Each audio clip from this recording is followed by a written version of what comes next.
Pernahkah Anda membayangkan sebuah pengorbanan yang begitu besar hingga mampu menggetarkan arasy Allah, namun pelakunya sama sekali tidak mengeluarkan kepingan emas atau perak? Sebuah kisah terukir tentang seorang pria yang namanya mungkin tidak setenar Khalid bin Walid atau sebersinar Uthman bin Affan, namun namanya digemakan oleh malaikat Jibril langsung ke telinga Rasulullah SAW. Dia adalah Ulbah bin Zaid, seorang fakir yang membuktikan bahwa kunci surga tidak selalu dibeli dengan harta, melainkan dengan ketulusan yang melampaui logika manusia. Sebelum kita menyelami lebih dalam bagaimana air mata pria ini menjadi sedekah yang paling dicintai Allah, pastikan Anda telah menekan tombol subscribe, like, dan tuliskan pendapat Anda di kolom komentar agar kita bisa terus berbagi inspirasi kebaikan ini kepada dunia. Kisah ini bermula pada bulan Sya'ban tahun ke-9 Hijriah. Madinah saat itu sedang berada dalam ujian yang sangat berat. Musim paceklik sedang mencekik penduduknya. Angin musim panas bertiup kencang, membawa hawa panas yang membakar kulit dan debu-debu yang mengotori setiap sudut rumah. Dalam kondisi normal, penduduk Madinah akan memilih untuk berdiam diri di bawah naungan pohon kurma mereka, menikmati buah yang mulai memerah demi menghindari sengatan matahari yang mematikan. Namun ketenangan itu terusik oleh sebuah kabar besar yang datang dari utara. Kerajaan Romawi, kekuatan adidaya dunia saat itu, sedang menghimpun pasukan raksasa. Mereka tidak terima dengan kekalahan pengaruh mereka di perbatasan setelah kemenangan-kemenangan Islam di Fathul Makkah dan Hunain. Pasukan Romawi dengan segala kemegahan baju besinya bersiap melumat Madinah hingga ke akar-akarnya. Rasulullah SAW yang selalu waspada segera memberikan komando yang tidak biasa. Beliau mengumumkan secara terang-terangan bahwa tujuannya adalah Tabuk, sebuah wilayah yang sangat jauh di utara.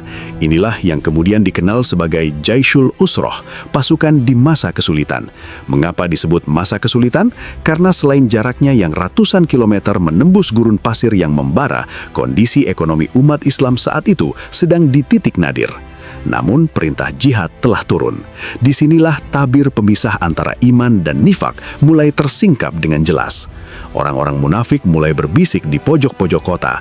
Mereka mengeluh dengan wajah masam, bertanya-tanya mengapa peperangan harus dilakukan di tengah cuaca sehebat ini. Mereka lebih memilih keteduhan pohon kurma daripada debu medan laga. Bahkan salah satu tokoh mereka, Jad bin Qais, mendatangi Rasulullah dengan alasan yang menggelikan. Ia mengaku takut tidak bisa menahan nafsunya jika melihat kecantikan wanita-wanita Romawi. Namun Allah Maha mengetahui apa yang tersembunyi di balik dada. Di tengah kemalasan kaum munafik, gelombang cinta justru datang dari kaum mukminin yang sejati. Mereka berbondong-bondong datang dari penjuru negeri, bukan mencari harta rampasan, melainkan mencari pintu surga yang luasnya seluas langit dan bumi. Di sudut lain Masjid Nabawi, duduklah seorang pria bernama Ulbah bin Zaid. Hatinya hancur berkeping-keping setiap kali ia melihat para sahabat yang kaya memberikan hartanya.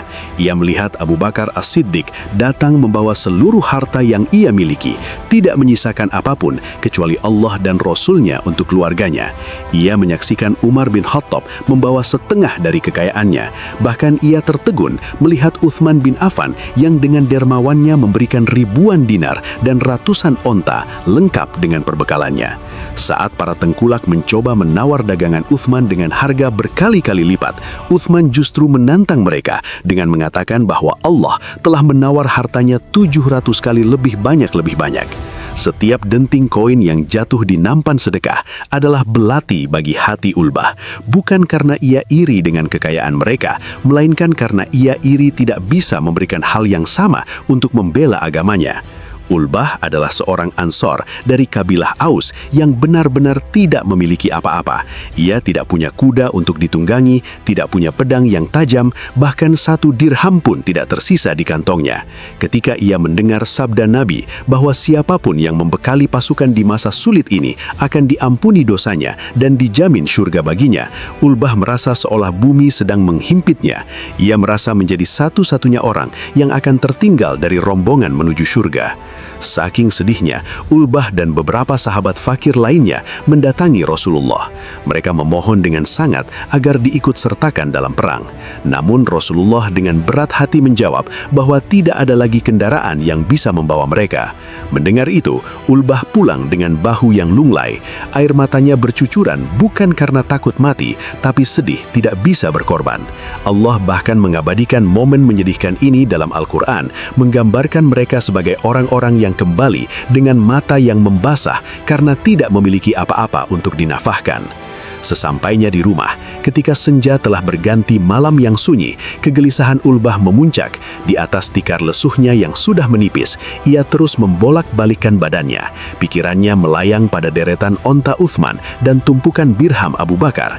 Ia bertanya pada dirinya sendiri, apa yang aku miliki? Apa yang bisa aku berikan kepada penciptaku? Ulbah merasa ia harus melakukan sesuatu. Ia tidak ingin malam itu berlalu tanpa ia terdaftar sebagai orang yang bersedekah. Maka di tengah kegelapan malam, ketika seluruh penduduk Madinah terlelap, Ulbah bangkit. Ia mengambil wudhu, membiarkan air dingin membasuh wajahnya yang letih, lalu berdiri menghadap kiblat. Dalam sholat malamnya, Ulbah menangis terseduh-seduh. Ia mengadukan kefakirannya, ketidakberdayaannya, dan kelemahannya kepada Sang Khalik. Ia tahu bahwa Allah tidak melihat rupa dan harta, melainkan hati. Setelah mengakhiri sholatnya, Ulbah mengangkat kedua tangannya yang gemetar. Sebuah ide yang sangat jernih dan tulus muncul dari kedalaman jiwanya. Sebuah ide yang mungkin dianggap aneh oleh akal manusia, namun menjadi sangat dahsyat di hadapan Tuhan semesta alam. Ia berbisik dengan suara lirih yang menembus langit ketujuh. Ya Allah, Engkau memerintahkan jihad, namun Engkau tidak memberiku bekal untuk berangkat bersama Rasul-Mu, dan aku tidak memiliki apapun yang bisa aku infakkan seperti orang lain.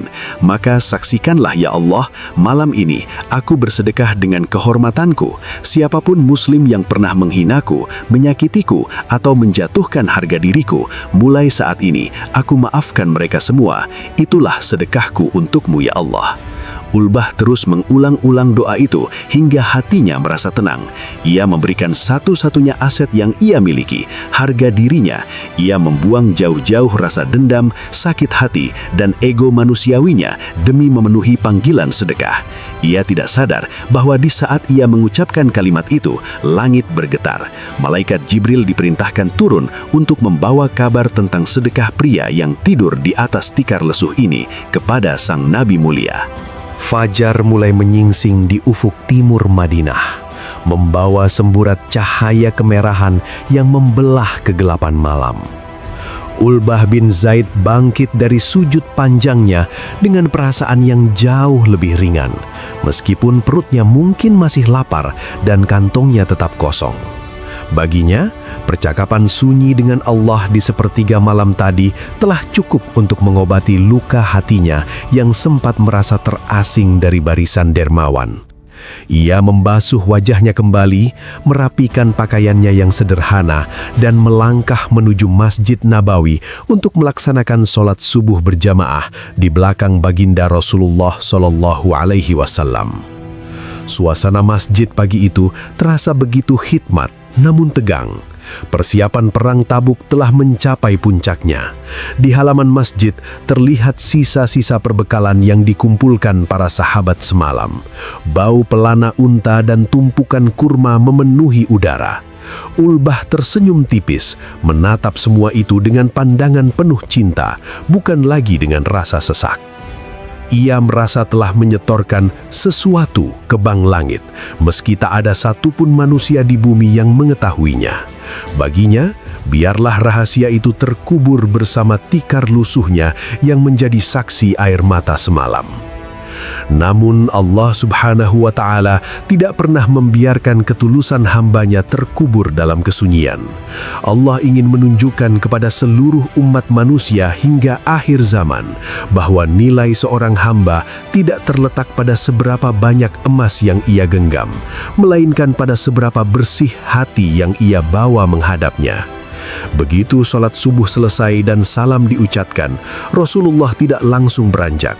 Beliau memutar tubuhnya menghadap para makmum dengan wajah yang memancarkan cahaya nubuwah yang begitu teduh. Tiba-tiba, Rasulullah bersabda dengan suara yang memecah kesunyian pagi. "Mana orang yang telah bersedekah tadi malam? Berdirilah." Hening. Tak ada satupun sahabat yang beranjak. Abu Bakar terdiam, Umar terpaku, dan Utsman bin Affan pun hanya menunduk. Mereka semua merasa bahwa sedekah yang mereka berikan dilakukan pada siang hari atau sore harinya di hadapan publik, bukan di kegelapan malam yang dimaksud oleh Rasulullah. Ulbah bin Zaid yang duduk di barisan belakang pun ikut celingukan, mencari-cari siapa gerangan orang hebat yang dimaksud oleh Nabi. Ia sama sekali tidak merasa bahwa dirinya adalah orangnya. Bagaimana mungkin seorang fakir yang hanya mengucap doa pemaafan disebut sebagai orang yang bersedekah? Rasulullah kembali mengulangi pertanyaannya untuk kedua kalinya. "Siapa yang merasa telah bersedekah di malam hari ini, berdirilah karena Allah telah memberitahuku." Tetap tidak ada yang berdiri. Ulbah mulai merasa dadanya berdebar kencang. Sebuah getaran aneh merayap di punggungnya. Ia teringat akan munajatnya yang penuh tangis semalam. Namun ia merasa terlalu rendah dan kecil untuk mengaku-ngaku di hadapan para pembesar sahabat. Ia merasa malu jika harus berdiri hanya untuk mengatakan bahwa ia telah mensedekahkan kehormatannya. Namun karena perintah Nabi adalah sebuah kewajiban, dengan tangan yang gemetar dan lutut yang terasa lemas, Ulbah bin Zaid perlahan-lahan berdiri dari tempat duduknya. Ia menundukkan kepalanya dalam-dalam, tak berani menatap mata Rasulullah yang tajam namun penuh kasih. Dengan suara yang hampir tak terdengar, ia seolah ingin tenggelam ke dalam bumi. Namun Rasulullah justru tersenyum lebar melihat sosok pria bersahaja itu berdiri. Beliau mendekat dan bersabda dengan kalimat yang menggelegar layaknya halilintar di siang bolong, namun membawa kesejukan surga bagi telinga Ulbah. "Bergembiralah wahai Ulbah, demi zat yang jiwaku berada di tangannya, sesungguhnya sedekahmu tadi malam telah dicatat sebagai sedekah yang makbul, sedekah yang diterima di sisi Allah." Air mata yang sejak tadi ditahan Ulbah akhirnya tumpah tak terbendung. Ia tersungkur, menangis sejadi-jadinya di lantai masjid. Ia tak menyangka bahwa Allah yang maha besar, penguasa alam semesta, mendengar bisikan seorang hamba fakir di sudut Madinah yang terpencil. Ia tak menyangka bahwa memaafkan orang lain dan menyerahkan harga diri di jalan Allah memiliki bobot yang setara, bahkan mungkin melampaui tumpukan dinar para hartawan. Di saat itu, seluruh sahabat di masjid itu terenyuh. Mereka menyadari sebuah pelajaran besar, bahwa Allah sedang memberikan apresiasi tertinggi pada ketulusan niat. Kabar gembira itu tidak berhenti di sana. Allah yang telah menerima niat tulus Ulbah tidak membiarkan ia tertinggal dari pahala jihad fisik. Tak lama setelah pengumuman itu, Rasulullah SAW mendapatkan bantuan tambahan berupa kendaraan. Beliau kemudian memanggil Ulbah bin Zaid beserta 7 orang sahabat lainnya yang sebelumnya menangis karena tidak bisa berangkat. Rasulullah menyerahkan unta kepada mereka untuk digunakan sebagai kendaraan menuju Tabuk. Ulbah yang semalam merasa dirinya adalah orang paling malang, kini berangkat menuju medan jihad dengan hati yang penuh kemenangan bahkan sebelum pedang terhunus. Kisah Ulbah bin Zaid dalam perang Tabuk ini menjadi oase di tengah gurun materialisme yang sering melanda hati manusia.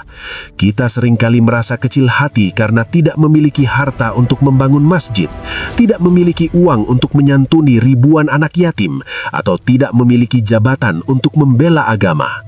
Namun Ulbah mengajarkan bahwa setiap dari kita memiliki harta yang bisa disedekahkan setiap saat, yaitu kelapangan hati untuk memaafkan.